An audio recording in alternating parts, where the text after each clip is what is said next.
Old Henry by Joan Blos, illustrated by Stephen Gamble.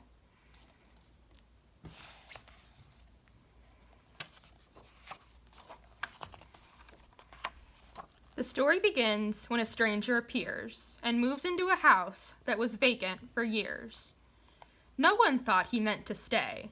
The house was drafty, dark, and gray, and more than 7 years had passed since anyone had lived there last.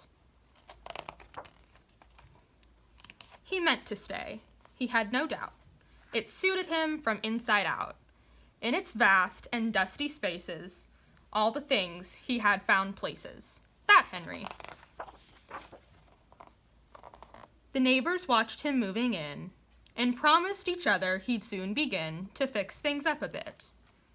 He did not think of it. With enough money to pay the rent, his books, birds, and cooking pots, he was content, and never did notice, or else didn't care, that people whispered everywhere, "That place is a disgrace." At least, they remarked, you would think that he could show a little respect for the neighborhood. That place is a disgrace. At last they decided to form a committee and went to him saying, "We are proud of our city. If only you'd help out, think how good it would look." "Excuse me," he bowed and went back to his book. That Henry. They fined him fines, they threatened jail, they wrote him long letters and sent them by mail. Dear Henry. Still the hollyhocks wilted, unwatered, unkept. The gatepost stayed crooked, the walk stayed unswept. And things went on as they'd begun, and he angered his neighbors one by one. Can't we make him sweep his walks? No, there's nothing we can do. You nasty Polly, shoo, bird, shoo. So unfriendly, never talks. On a day in November, they sought the advice of the mayor, who suggested being nice. Being nice? Please, try it twice. But when 2 of the ladies baked him a pie, he said, "I'm not hungry, no thank you. Goodbye." And when 3 of the men said they'd shovel his snow, he quickly said no.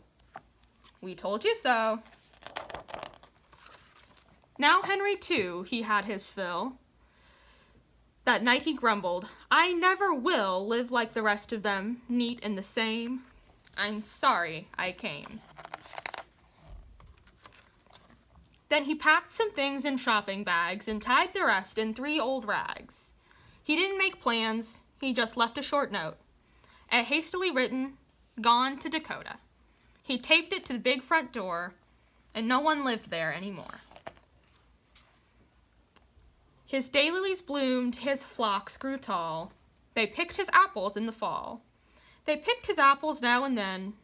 Someone would ask, "Remember when? Remember when? Remember when?" Later still, in winter's snow, they asked one another, "Where did he go?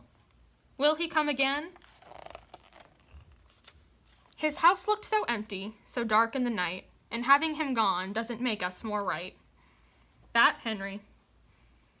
Maybe some other time we'd get along, not thinking that somebody has to be wrong, and we don't have to make such a terrible fuss, because everyone isn't exactly like us. Meanwhile, old Henry, to his great surprise, was missing the neighbors who'd brought him the pies. In spite of their nagging, he really did care for them in their street, so he wrote to the mayor. "Dear Mr. Mayor, I am finding it hard to be far from my house and my tree and my yard. If I mended the gate and I shoveled the snow, would they not scold my birds? Could I let my grass grow? Please write and tell me the answers, so then we can all get together. Sincerely yours, Henry." The end.